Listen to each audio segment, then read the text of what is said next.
আপনি কিন্তু চাইলে আপনার নিকাবটা খুলে নিতে পারেন। আপনার কি কোনো সাহায্য দরকার? আচ্ছা, কথা বলতে প্রবলেম কি বলেন আমাকে।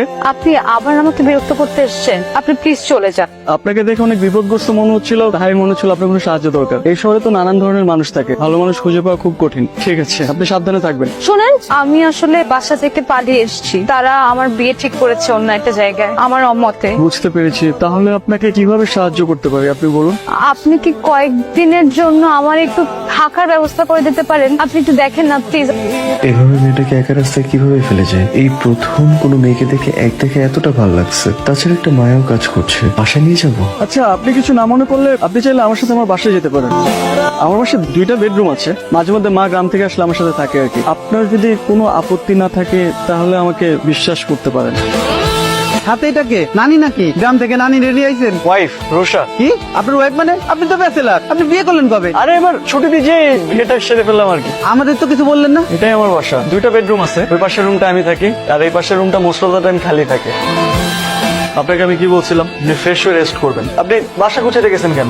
আমি একদম অগোছলো থাকতে পারি না। আচ্ছা, এখানে আমাদের দুপুরের খাবার, বাজার আর মেয়েদের কিছু ড্রেস আছে। আপনি পরে যে পছন্দ করে কিনে নিতে পারবেন, কোনো সমস্যা নেই। আপাতত এখান থেকে একটা পরে নেন। আপনি এত সকালে উঠে গেছেন? আপনি না কালকে বললেন যে আপনার অফিস আছে সকালে, সেই জন্য আপনার ব্রেকফাস্ট রেডি করে দিলাম। আসেন ব্রেকফাস্ট করে নেন। আপনি এত কিছু কেন করতে গেছেন? আর আমি তো সকালে খাই না। অফিসে যে চা অথবা কফি একটা খেয়ে নিই, ওটাই সকালের ব্রেকফাস্ট। আপনি হালকা কিছু খেয়ে নেন। এটা কি? আপনার টিফিন বক্স। আমি তো অফিসে টিফিন বক্স নিয়ে যাই না। তো আপনি লাঞ্চ করবেন না? ধরেন আমি বাসার খাবার খেলাম, এখন বাসার খাবার যদি আমি অফিসে নিয়ে যাই, তারপর যদি আমার কলিগরা বলে যে বাসার খাবার কই থেকে আসলো, তখন আমি তাদেরকে কি বলবো? বলবেন আপনার মানে বলবেন না আপনি বাসায় একটা কাজের লোক রেখেছেন, সে রান্না করে দিয়েছে। আপনার কি মনে হয় আমি বাসায় একটা কাজের লোক রেখেছি? আপনি কিন্তু সবসময় একটা কথার অন্য একটা মিনিং খুঁজে বের করেন। আমি মোটেও ওভাবে বলিনি। ফোনটা আপনি রাখেন, আর যদি কোনো প্রবলেম হয় আমাকে ফোন করবেন। মনটা কি বেশি খারাপ? লুকাচ্ছেন কেন? কিছু মানুষ মন খারাপ করলে তার চেহারা সেটা বোঝা যায়। আপনার প্রচন্ড মন খারাপ। মানুষের জীবনটা অনেক অদ্ভুত। আপনার জীবনে কখনো কখনো এমন কিছু ঘটনা ঘটবে, আপনি হয়তো সেগুলো কখনো কল্পনাও করতে পারেননি।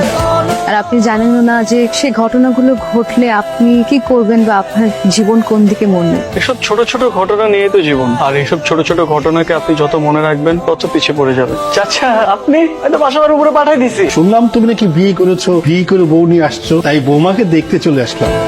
তো বৌমা কোথায়? বৌমাকে ডাকো। রুষা, রুষা, রুষা। বৌমা তো দেখতে খুবই সুন্দর। চাচার জন্য চা বানিয়ে নিয়ে আসো, যাও। চাচা আপনি বসেন, আমি চা বানিয়ে নিয়ে এসেছি। না না, চা লাগবে না। রাফি তোমার ছেলের মতো, খুব ভালো ছেলে। শুনলাম রাফি বিয়ে করে বউ নিয়ে এসেছে, তাই তোমাকে না দেখে আর থাকতে পারলাম না। তুমি খুব ভাগ্যবতী যে রাফির মতো একটা ছেলে পেয়েছো। আমি দোয়া করি তোমরা যেমন সারা জীবন একসাথে সুখে শান্তিতে থাকতে পারো। জায়গাটা ভীষণ সুন্দর। আমি অনেকদিন এরকম প্রাণ খুলে নিঃশ্বাস নিই না। মানুষের ডিপ্রেশনের সবচেয়ে থেকে বড় ওষুধ হচ্ছে প্রকৃতি। যে মানুষ সবচেয়ে থেকে বেশি প্রকৃতি উপলব্ধি করতে পারে, সে তার জীবনে সবচেয়ে থেকে বেশি প্রশান্তি খুঁজে পায়। আমি কখনো এমন সুযোগই পাইনি। আমার প্রায় পুরোটা জীবনে কেটে গেছে বন্দিশালার পাখির মতো। যে জীবনে এত ঝড় ঝাপটা বয়ে গেছে, সেই জীবনে জীবনকে উপলব্ধি করতে পারলাম না, আবার প্রকৃতি। আপনি তো সব বাধা ভেঙে বেরিয়ে এসেছেন, এখন একটু নিজেকে নতুন করে তৈরি করেন না। চাইলে কি সব পাওয়া যায়? সৃষ্টিকর্তা আমাদের সব আশা পূরণ করেন না। ওই যে কথা বলে না, যা পাই তা চাই না, আর যা চাই তা পাই না। আপনি যদি আপনার জীবনে সবকিছু পেয়েই যান, তাহলে তো আপনি আপনার অস্তিত্ব হারিয়ে ফেলবেন। আমাদের জীবনে আমরা সবকিছু পেয়ে গেলে আমাদের না পাওয়ার আফসোসটা থাকে না, আর না পাওয়ার আফসোসটাই আমাদেরকে পুড়িয়ে খাঁটি করে অস্তিত্ব খুঁজতে সাহায্য করে। অস্তিত্ব খুঁজে লাভ কি বলেন? এখানে জীবনটাই একটা অমাবস্যার অন্ধকার। অন্ধকারই তো আলোর অস্তিত্ব। অন্ধকার যদি না থাকে তাহলে আলো তো মূল্যহীন হয়ে যাবে, আর এই অন্ধকারই আপনাকে আপনার পথ খুঁজতে সাহায্য করবে।